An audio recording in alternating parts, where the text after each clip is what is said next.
halkani waa BBC waxaan idin kala hadlaynaa mawjadaha gaagaaban FM-yada magaalooyinka qaar iyo internetka oo cinwaankeenu uu yahay bbcsomali.com.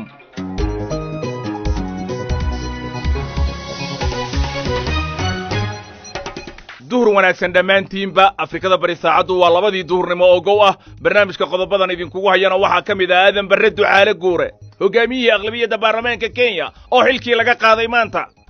waxaan matalayay ummadda muslimiinta, waxaan matalayay ummadda Soomaalida. shakhsi ahaan ani uma arkaynin inuu yahay kursi. hadda nasidarada waxa weeyuun kursiga Soomaalida kuma soo noqonin, muslimiintana kuma soo noqonin, marka taas uma xogaa waan u arkaa inay tahay dib u dhac. muddo dheer kadib waxaa maanta markii ugu horreysay qadka online-ka ku shiray madaxda dawladda dhexe iyo madaxweynayaasha dawlad goboleedyada. baarlamaanka Soomaaliya wuxuu ka doodayaa matalaadda siyaasadeed ee caasimadda Muqdisho iyo qodobo kaleba. siyaasiyiin ka hor yimid qoondada haweenka looga gooyay baarlamaanka Soomaaliya. ciyaarihii ayaan sidoo kale idin hayaa. barnaamijkana waxaa soo saaray Xasan Cali Geeli iyo Samiir Cabdullaahi Jaamac, aniguna waxaan ahay Cabdirasaaq Catoosh.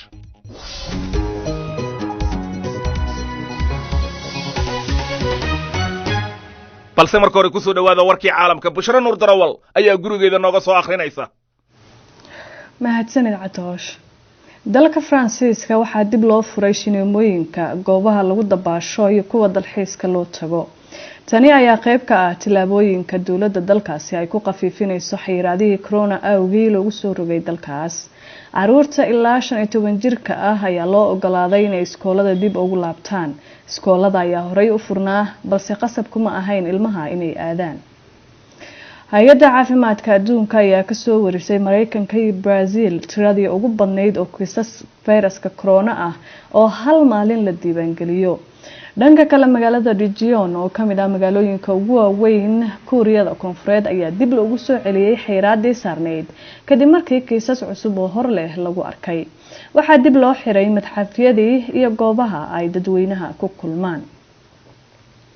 ruushka iyo Mareykanka ayaa lagu wadaa inay ku kulmaan Vienna gelinka dambe ee maanta si ay uga wada hadlaan xakameynta hubka nukliyeerka.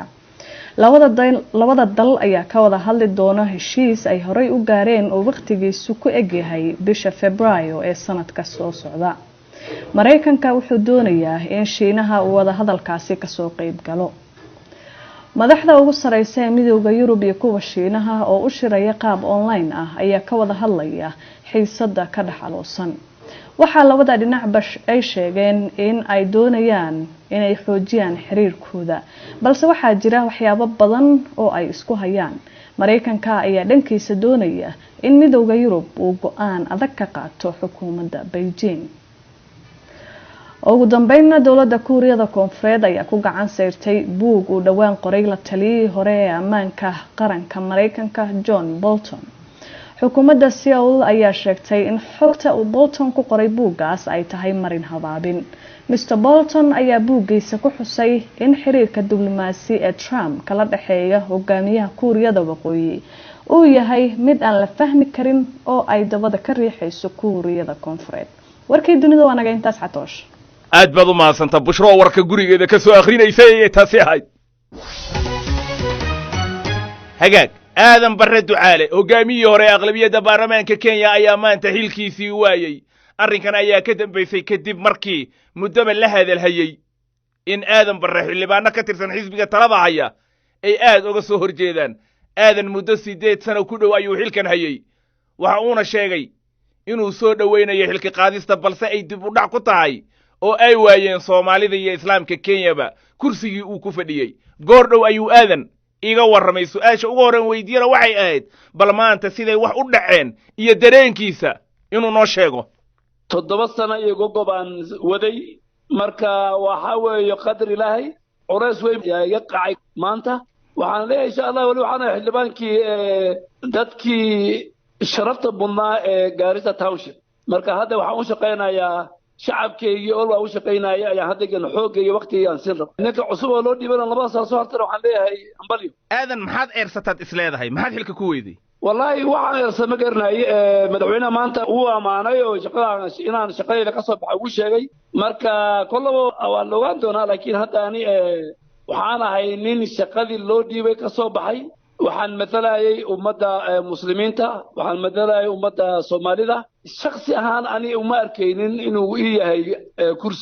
kursi ay ummadda muslimiinta iyo Soomaalida iyo waddanka ay ku faanaan buu ahaa marka hadda nasiib darrada waxa weeyuun kursigii Soomaalida kuma soo noqonin muslimiintana kuma soo noqonin marka taas un baa xoogaa waan u arkaa inay tahay dib u dhac aadan waxaa la leeyahay siyaasad baa la isku hayaa isbahaysiyaa samaysmaya William Ruto oo madaxweyne ku-xigeenka dalka iyo madaxweyne Uhuru iskuma fiicno madmadow baa jira dhankii William Ruto raacday oo waad ka hiilisay madaxweyne Uhuru taasaana sabab waa inaad kursiga weydo maxaa ka jira arrinka horta waxaan ahay nin siyaasi oo rubcadaa waqti kastaana waxaan danayni danta bulshada madaxweyne Uhuru Kenyatta oo xisbiga anaga weyn sharaf weyn baan u hayaa mudnaan buu iga mudan yahay madaxweyne ku-xigeenka William Ruto asagana mudnaan ayuu iga mudan yahay madaxda kale oo waddanka Kenya ama mucaaradka ha ahaadaan ayagana mudnaan bay iga mudan yihiin isbahaysiga hadda aad ka dhawaajisana kollaba waqtigiisuu gaari doonaa madaxweyne Uhuru Kenyatta kursiga uma istaagi rabo marka isbahaysigana waa mid caadi ah waddanka Kenya labadaba madaxweyne Uhuru Kenyatta iyo madaxweyne ku-xigeenka William Ruto labadaba saaxiib baan nahay taariikh baan la leenahay saaxiibnimadannadana tusaa ku dhumaysa mooho hadduu madaxweyne Uhuru Kenyatta intuu hadda hayana waa lala shaqayni usoo hartay madaxweyne ku-xigeenka William Ruto asagana kollaba kursigu ololaba u jira siyaasiyiin baan nahay annagana isbahaysiga iyo siyaasadda dambana qayb ma ka qaadan doonaa laakiin ma jirtaa inaad dhinka William Ruto u yara janjeerto xagga laxjeclada taas waxaa la weydiinaya dadkii dhahay aniga gudoomiye aqlabiyadda baarlamaanka ee xisbiga Jubilee ayaan ahaa oo madax ay ka yihiin madaxweyne Uhuru Kenyatta iyo ku-xigeenkiisa aadan 7 sano iyo dhowr bilood baad hogaamiyaha aqlabiyadda baarlamaanka Kenya ahayd waa jagadii ugu weyneed oo Soomaalida reer Kenya ka qabato mansabka siyaasadeed ee dalkan muddadaasna sharciyo badan baad horgeysay baarlamaanka la ansixiyay wixii kuugu dhib badnaa ee ku soo maray muxuu ahaa aadanow martii waydi midii ugu ficnaa oo aan waqtiga taariikh ahaan haye horta waxaan waqti badan aan geliyay oo muslimiinta waddanka ay og yihiin inaan sharciyo badan oo muslimiinta dan u ah inaan fuliyay waxa kamid ah sharciyeynta bangiyada islaamiga sharciyeynta caymiska oo xagga qaybta islaamiska inay sharci kasta oo waddanka baarlamaanka la keeno inuu dhibaatooyin u keenayo ummadda ama diinta islaamka arrimaha sharciyada la dagaalamayay argixisada sharciyada hadda waxaan miiska ii saarnaa sharciga arrimaynaya sidii qaxootiga loola dhaqan lahaa waddanka su-aasha hadda case bay ugu noqotay khudbadan berri ayaan ka joodin doonaa aqalka baarlamaanka khudbadayda ayaa markaad ku arki doontaa shaygii ugu dhib badnaa aadan barre ducaale hogaamiyihii hore ee aqlabiyadda baarlamaanka balse haatan ah xildhibaanka laga soo doorto magaalada Gaarisa waa hagaag qodobkaasi waxaa fikirkiisa ka soo dhiibtay Sacad Maxamed Daahir dhoqoshay buu joogaa Sacad waa saaxiib boggeena si weyn ugu taxan Sacadoo waan ku salaamay wuxuu yiri xilka ka xayuubinta lagu sameeyay aadan barre ducaale waa arrin muujinaysa shaki weyn oo soo kala dhaxgalay xisbiga talada haya ee madaxweyne Kenyatta oo muddooyinkii dambe xantoodu falanqaynta siyaasaddu dhex wareegaysay سيد عمر عثمان isna wuxuu yiri xilka qaadista lagu sameeyay hogaamiyaha aqlabiyadda baarlamaanka Kenya aadan barre waxay muujinaysaa khilaafka ka dhex jira xisbiga talada dalka Kenya haya waxaase habboon in khilaafka xisbiga dhexdiisa ka jira si hoose loo dhameeyo waa hagaag haatanna Muqdisho goor dhaweyd waxaa soo dhamaaday shir u dhaxeeya madaxda dawladda federaalka iyo kuwa maamul goboleedyada oo loo adeegsaday aaladda la iska arkay zoomka loo yaqaano kaasoo looga wada hadlay xaaladda waddanka uu ku sugan yahay shirkaasi ayaa noqonaya kii ugu horeeyay ee si toos ah u dhaxmara madaxda sare ee dawladda federaalka iyo kuwa maamul goboleedyada muddo ka badan hal sano dhinaca kale xildhibaanada golaha shacabka ee baarlamaanka federaalka ayaa maanta bilaabay inay ka doodayaan xeerarka dhamaystirka sharciga doorashooyinka qaranka gaar ahaan labada xeer ee kala ah doorashada xildhibaanada labada aqal ee ka soo jeeda gobolada waqooyi iyo xuquuqda matalaadda gobolka Banaadir haddaba warbixinadaasi oo faahfaahsan Ibrahim Maxamed Aadan ayaa noo haya qadku si toos ah ugu jira Ibrahim bal noo waran cabdirasaaq waad mahadsan tahay shirka dhex maray madaxda federaalka iyo madaxda maamul goboleedyada goor dhaweed ayuu soo dhammaaday waxaana ka qayb galay madaxweynaha Soomaaliya Maxamed Cabdilaahi Maxamed Farmaajo ra'iisul wasaarihiisa Xasan Cali Khayre madaxda gobolada ee ka qayb galay waxaa kamid ah madaxweynaha Puntland Siciid Cabdilaahi Dani madaxweynaha Galmudug Axmed Cabdi Kaariye madaxweynaha Hirshabelle Maxamed Cabdi Waare madaxweynaha Koonfur Galbeed lafta gareen iyo sidoo kale madaxweynaha Jubbaland Axmed Maxamed Islaam Axmed Madoobe waxaa kaloo ka qayb galay gudoomiyaha gobolka Banaadir Cumar Filish madaxweynaha ayaa bilowgiiba shirka ka warbixiyay shirkii dhawaan ka dhacay magaalada Djibouti ee caasimadda dalka Djibouti ee dhex maray dowladda federaalka iyo jamhuuriyadda iskeed ugu dhawaaqday madax banaanida ee Somaliland isagoo warbixin faahfaahsan ka siiyay qodobadii shirkaasi looga wada hadlay iyo halka loo socdo markaa dabadeed ayay madaxda maamul goboleedyadu waxa ay ka codsadeen dowladda federaalka in kulan degdeg ah ay isugu yimaadaan madaxda federaalka iyo kuwa gobolada si looga wada hadlo arrimo ay ka mid yihiin xilliga kala guurka ee la gelayo oo ay ka mid yihiin arrimaha doorashooyinka sidoo kale amniga qaranka madaxda federaalka iyo madaxda maamul goboleedyadu waxay isla garteen in si degdeg ah loo qabto shir dhinacyadaasi u dhaxeeya goorta iyo meesha lagu qabanayana waxaa soo sheegi doonta oo soo diyaarin doonta dowladda federaalka cabdirasaaq weydiinaya bal inaad nooga waranto baarlamaanka doodihiisa hadda socda cabdirasaaq baarlamaanka federaalka gaar ahaan golihiisa shacabka maanta waxa uu yeelanayaa kulankiisii lixaad kala fadhiga toddobaad waxaana shir gudoominaya maxamed muuse sheekh cabdiraxmaan gudoomiyaha golaha shacabka waxaana fadhiya 167 xildhibaan laba xeer oo muhiim u ah doorashooyinka la filayo inay wadanka aakhirka sanadkan ka dhacaan iyo bilowga sanadka soo socda ayay ka arrinsanayaan waxaa ka mid ah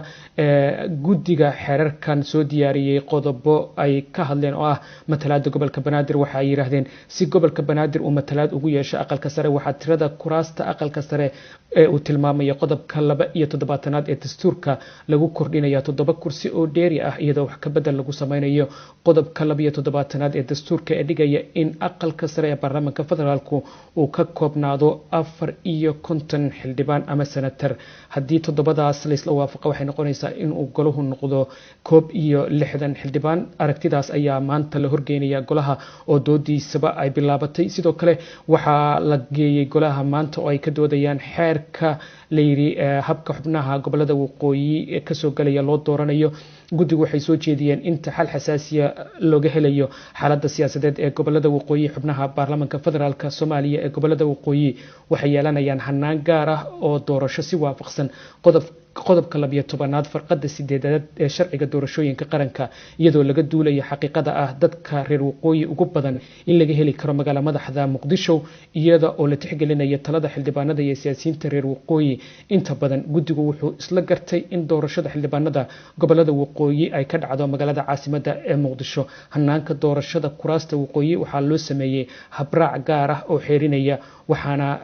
uu ka mid yahay sharciga maanta ama xeerka maanta la qaybiyay laakiin xildhibaano kamida kuwa laga soo gala baarlamaanka gobolada waqooyi ayaa sheegay in guddigu aanu kala tashan iyaga kaliya u la tashtay xubnaha dowladda federaalka ka tirsan ee goboladaasi ka soo jeeda waxaana xildhibaanadaas kamida xildhibaan Xuseen Carab Ciise afar qodob baa loo diray guddigan halkan wuxuu ka yiri gudoomiyaha guddigu waxaa la tashaday dadka khusaysa qof aan nabadiga nolol ahayn lama tashanin hadduu la tashanayna dambiila waxaan afar qof baa ku jirta guddiga oo noo geliyay annaka guddiga dambigaas kale afar toban nabad noo beexaayeen sidaba wax xalaal ugu filaysan annaka bayna xuquuq lahayn teeda kale dir baa diin baa lagu yiri Soomaaliya dir baan ku qaadanaa dir maxay ahayd wala hawiye samahay digli dir haddaan nahay dir meel kasta ka soo galayna haddaan nahay noo sheego gudoomiye annaka wax anu Muqdisho ku dhashay xaq baan kulay marka baqayo laakiin annaku ma nihin meel lagu xidho oo adoona meel kasta oo dul Soomaaliyeed annaka waa noo siman tahay doorashadana waa kala soo galaynaa rag baa intay guddiga iyaga ku jira xambaartay kuraasooda badashay ma ka liidana annaku rag baa kuraasooda la wareejiyay rag baa maalin galmudug la booday mana Puntland mana xamar ku galay doorasho kuraasooda dhabar ku wata maxaa annaka meel kale nagu xidhay ruqooyi annaku ma nihin markaas annaku marka waxaan doonaynaa xor baan nahay ra'yi baan leenahay awood dalka joogtaan nahay ma nihin meel lagu xidho la iibsado xildhibaan Xuseen Carab Ciise ayuu kaasi ahaa waxa ka sii horeeyay Ibraahim Maxamed Aadan wariyaha Muqdisho oo toos qadka ugu jiray BBC waxaad ka heli kartaa wararkii ugu dambeeyay ee Soomaaliya iyo caalamka oo dhan maalin walba hagaag halkaad weli nagala socotaan waa BBC barnaamijkeennii duhurnimo bartanka kaga jirnaa militariga Kenya ayaa diiday inay jiraan xeriyo military oo la xiray lagana helay dad qaba viruska corona kadib markii saxaafadda Kenya ay shalay sidaasi soo warisay warkaasi waxa soo akhriyo hadda ila fadhiya Xasan Cali Geelle عبد الرزاق شلay taya waxaa jirtiin television kamid ah televisionada dalkan Kenya uu sheegay in hal askari uu dhintay oo military Kenya kamid ah 80 kalena laga helay cudurka COVID-19 ee uu dhaliyo viruska coronavirus waxayna sheegeen in xiriyo military oo ku yaala magaalada Nairobi haatan xayiraad lagu soo rogo oo cid ka baxaysa iyo cid soo galaysa aysan jirin hase yeeshee afayeen oo hadlay military dalka Kenya arintaas waa uu beeniyay waxa uu BBC-da u sheegay in talaabada la qaaday ay tahay oo kaliya mid lagu dhoorayo caafimaadka dhaqaatiir militariga dalkaasi waxa uu sheegay in la baarayo ciidamada militariga oo cudurkaasi laga baarayo heerkulkooda la eegayo la siinayo bahalkan maskarada la xirto ama afka lagu xirto maryaha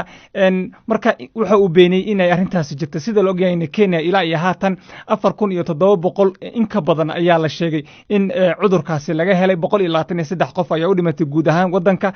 shalayna waxay ahayd maalintii 100 iyo markii la helay kiiskii ugu horeeyay ama dhacdadii ugu horeysay ay xaaladii ugu horeysay cudurkaasi coronavirus aad baad u mahadsantahay Xasan Cali Geelo ila fadhiyo kaasi aha hagaag aan mar kale Soomaaliya ku noqono haddaad maqli jirtay dumar ka cabanaya in lagu faquuqay siyaasadda Soomaaliya oo xilal ay xaq u lahaayeen dumarnimo darteed looga reebay waxa hadda soo baxaya cabashooyin ragga ay ka qabaan qodob shalay la ansixiyay oo ah in dumarka kuraasta ay ku fadhiyaan doorashada socota ay kaligood ku tartami doonaan raggaasi waxa kamid ah Cabdirashiid Dhaqane oo BBC-da u waramay xeerkaas waxaan u cabanaynaa inuusan waafaqsanayn dastuurka kumeel gaarka ah iyo guud ahaan sharciga dalka u degsan inuusan waafaqsanayn bulshadana uusan u adeegaynin nabadgelyo iyo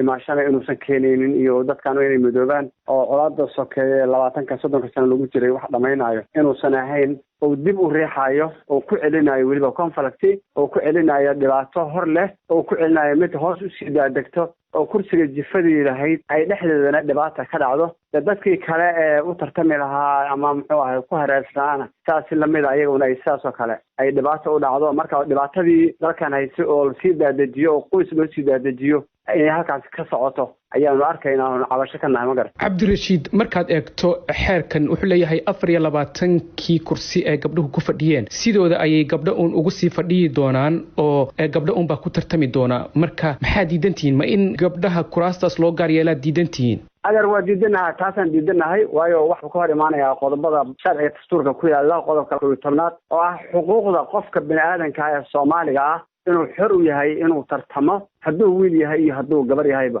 baarlamaankana kuma jirto sharcigiisa in la xiro kursi shakhsi loo xiro laga xiro ummadda kale oo dhan laga xiro kuma jirto muxuu ahay annaga gabdhaha oo walaalaheen ma diidanin way tartami karaan haddaba si ugu jiraan 24 ay ku jiraan gabdho badan baa si feer ku soo baxay oo maaragtay rag la tartamay oo raggii maaragtay kalsooni ay ka heleen ku soo baxeen oo maaragtay dadka himataleen kalsooni ka heleen kaga soo baxay oo kooraadka ku fadhiya laakiin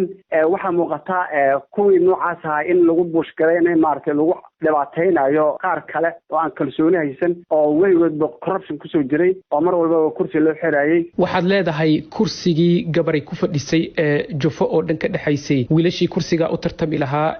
xaqaas lahaan lahaa waa laga leexiyay oo wiil kursigaas usoo tartami doonaa ma jiro sidaas buu sharcigu dhigayaa sharci dhigmaya sidaas waa sida ay qaateen hadda ayagu waa sida ay qaateen oo qoladan hadda baarlamaanka ku jirta wada waxa muuqata markay qaabka u dhaqmayaan in ay ayagu sharci dejiyaashiina yihiin shacabkiina yihiin oo cid ay matalaan aan jirin oo ay ayagu naftooda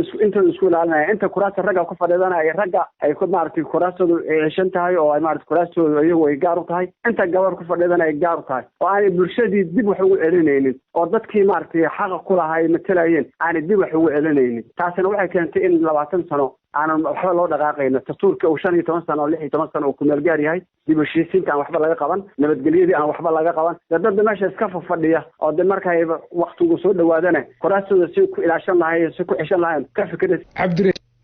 kaasi wuxuu ahaa Cabdirashiid Dhaqane oo BBC-da u waramay haatanna barnaamijkeena dadka warkooda la doonayo ee baafinta waxaa si wada jira stuudiyaha BBC-da ee magaalada Nairobi idinkaga soo tabinaya anigoo ah Caasha Saciid Xasan iyo Samiiro Cabdullaahi Jaamac Samiiro mahadsanid caasha baafinta ugu horeysa maanta waxay naga soo gaartay maxamed geelo cali oo jooga xerada qaxootiga ee buur aamino waxa uu baafinayaa cusmaan geelo cali waxa ugu wardambeysay isagoo ku sugan maraykanka sanadii 2010 haddaba haddii uuna maqlayo cusmaan geelo cali amaba ay jirto cid garanaysa fadlan warkiisa ha la gaarsiiyo maxamed geelo cali iyadoo wixii waraa loo sii marin karo xafiiska baafinta bisha cas ee ku leedahay buur aamino wali xirsi ducaale oo jooga malkadiida waxa uu baafinayaa ubax xirsi ducaale waxa ugu wardambeysay iyadoo ku sugan qabri dahar 2007 haddaba haddii ayna maqlayso ubax xirsi amaba ay jirto cid garanaysa fadlan warkeeda ha la gaarsiiyo wali xirsi iyadoo wixii waraa loo sii marin karo xafiiska baafinta bisha cas ee ku leedahay malkadiida shamse cabdulaahi xuseen oo joogta buur aamino waxa ay baafinaysaa muumin cali xuseen waxa ugu wardambeysay isagoo ku sugan suudaan sanadii 2000 haddaba haddii uuna maqlayo muumin cali xuseen amaba ay jirto cid garanaysa fadlan warkiisa ha la gaarsiiyo shamse cabdulaahi xuseen iyadoo wixii waraa loo sii marin karo xafiiska baafinta bisha cas ee ku leedahay buur aamino nasro cabdulqaadir cali oo joogto malkadiida waxay baafinaysaa xabiibo axmed maxamed waxa ugu wardambeysay iyadoo ku sugan boosaaso 1999 haddaba haddii ayna maqlayso xabiibo axmed amaba ay jirto cid garanaysa fadlan warkeeda ha la gaarsiiyo nasro cabdulqaadir iyadoo wixii waraa loo sii marin karo xafiiska baafinta bisha cas ay ku leedahay malkadiida aadan maxamed rashiid oo jooga buur aamino waxa uu baafinayaa cabdi maxamed rashiid waxa ugu wardambeysay isagoo ku sugan Austria sanadii 2001 haddaba haddii uuna maqlayo cabdi maxamed rashiid amaba ay jirto cid garanaysa fadlan warkiisa ha la gaarsiiyo aadan maxamed rashiid iyadoo wixii waraa loo sii marin karo xafiiska baafinta bisha cas ee ku leedahay buur aamino leyla nuur aadan oo joogto malkadiida waxay baafinaysaa dadka kale ah ismaaciil madyarow xasan iyo mukhtaar madyarow xasan waxa ugu wardambeysay ayagoo ku sugan boosaaso 2014 haddaba haddii ayna maqlayaan ismaaciil iyo mukhtaar ama way jirto cid garanaysa fadlan warkooda ha la gaarsiiyo leylo nuur aadan iyadoo wixii waraa loo sii marin karo xafiiska baafinta bisha cas ee ku leedahay malkadiida yacquub ibraahim siciid oo jooga malkadiida waxa uu baafinayaa cabdulaahi ibraahim siciid waxa ugu wardambeysay isagoo ku sugan dalkani Kenya sanadii 2009 haddaba haddii uuna maqlayo cabdulaahi ibraahim siciid amaba ay jirto cid garanaysa fadlan warkiisa ha la gaarsiiyo yacquub ibraahim siciid iyadoo wixii waraa loo sii marin karo xafiiska baafinta bisha cas ee ku leedahay malkadiida xasan xuseen tifow oo jooga malkadiida waxa uu baafinayaa suldaano xuseen tifow waxa ugu wardambeysay iyadoo ku sugan suudaan 1962 haddaba haddii ayna maqlayso suldaano xuseen amaba ay jirto cid garanaysa fadlan warkeeda ha la gaarsiiyo xasan xuseen iyadoo wixii waraa loo sii marin karo xafiiska baafinta bisha cas ee ku leedahay malkadiida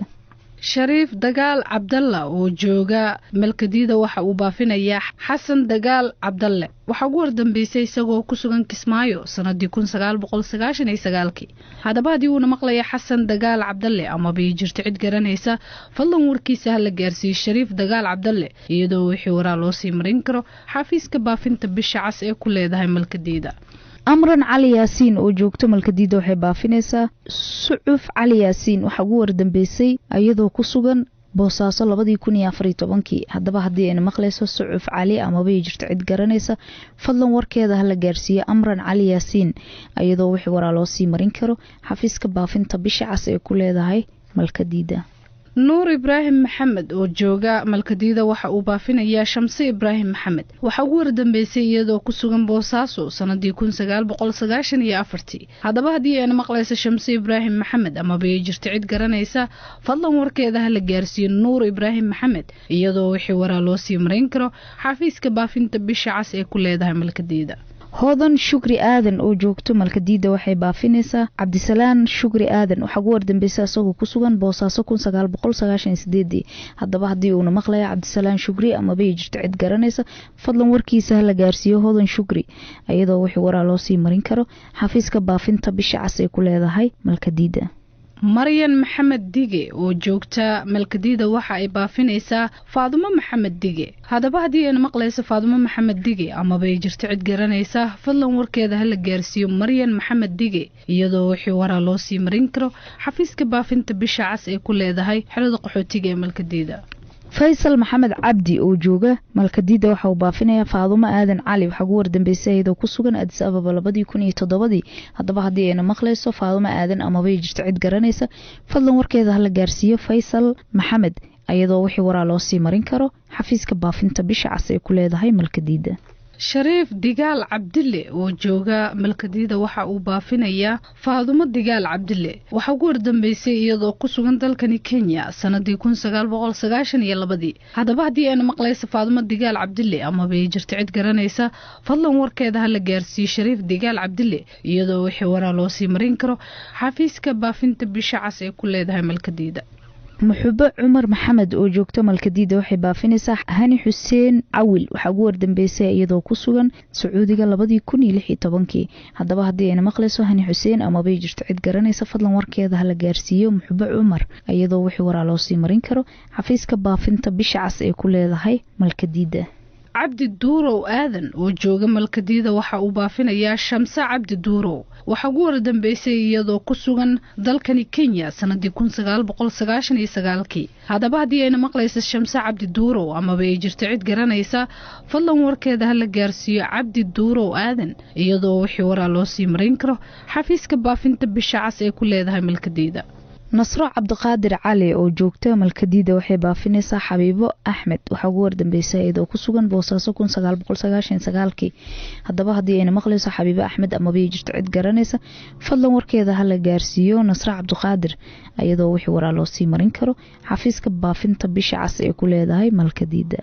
cabdi warsame axmed oo jooga malkadiida waxa uu baafinayaa Jimcaay warsame axmed waxa ugu wardambeysay iyadoo ku sugan Baydhabo sanadii 1989 haddaba haddii ay maqlayso Jimcaay warsame axmed ama bay jirto cid garanaysa fadlan warkeeda la gaarsiiyo cabdi warsame axmed iyadoo wixii waraa loo sii marin karo xafiiska baafinta bisha cas ee ku leedahay malkadiida. isniino maxamed cabdulaahi oo joogta malkadiida waxay baafinaysaa Faaduma maxamed cabdulaahi waxa ugu wardambeysay iyadoo ku sugan dalka Ingiriiska 1999 haddaba haddii ay maqlayso Faaduma maxamed ama bay jirto cid garanaysa fadlan warkeeda la gaarsiiyo isniino maxamed iyadoo wixii waraa loo sii marin karo xafiiska baafinta bisha cas ee ku leedahay malkadiida.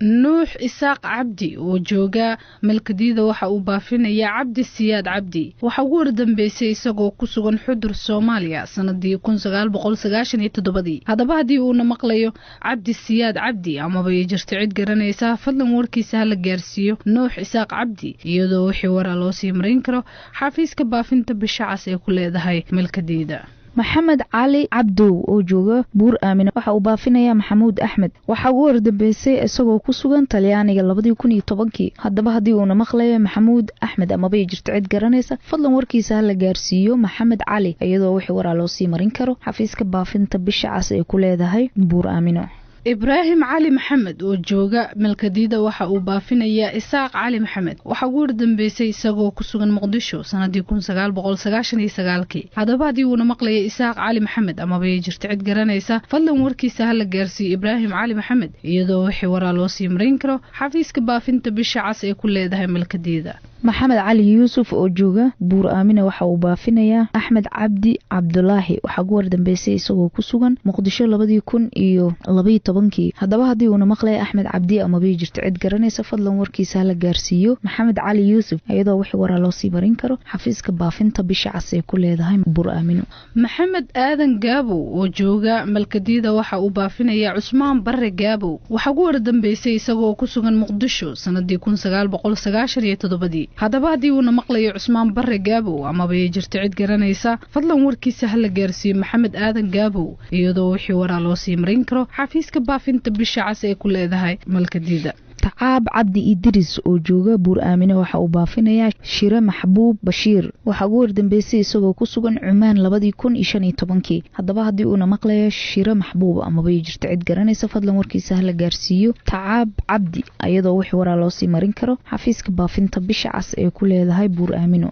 aadan shilow maxamed oo jooga buur aamino waxa uu baafinayaa dadka kale ah Shukri Shilow maxamed iyo Cabdiye maxamed Juuriye waxa ugu wardambeysay iyagoo ku kala sugan Ethiopia iyo Kenya haddaba haddii ay maqlayaan ama bay jirto cid garanaysa fadlan warkooda la gaarsiiyo aadan shilow maxamed iyadoo wixii waraa loo sii marin karo xafiiska baafinta bisha cas ee ku leedahay buur aamino. cabdiqaadir cumar geedi oo jooga malkadiida waxa uu baafinayaa Xasan Isaaq Xuseen waxa ugu wardambeysay isagoo ku sugan Soomaaliya 1999 haddaba haddii uuna maqlayo xasan isaaq amaba ay jirto cid garanaysa fadlan warkiisa la gaarsiiyo cabdiqaadir cumar iyadoo wixii waraa loo sii marin karo xafiiska baafinta bisha cas ee ku leedahay malkadiida. baafinta ugu dambeysana waxay naga soo gaartay Zaynab Aadan Samow oo joogta malkadiida waxay baafinaysaa Idris Aadan Samow waxa ugu wardambeysay isagoo ku sugan Eritrea sanadii 1997 haddaba haddii uuna maqlayo Idris Aadan Samow amaba ay jirto cid garanaysa fadlan warkiisa la gaarsiiyo Zaynab Aadan Samow iyadoo wixii waraa loo sii marin karo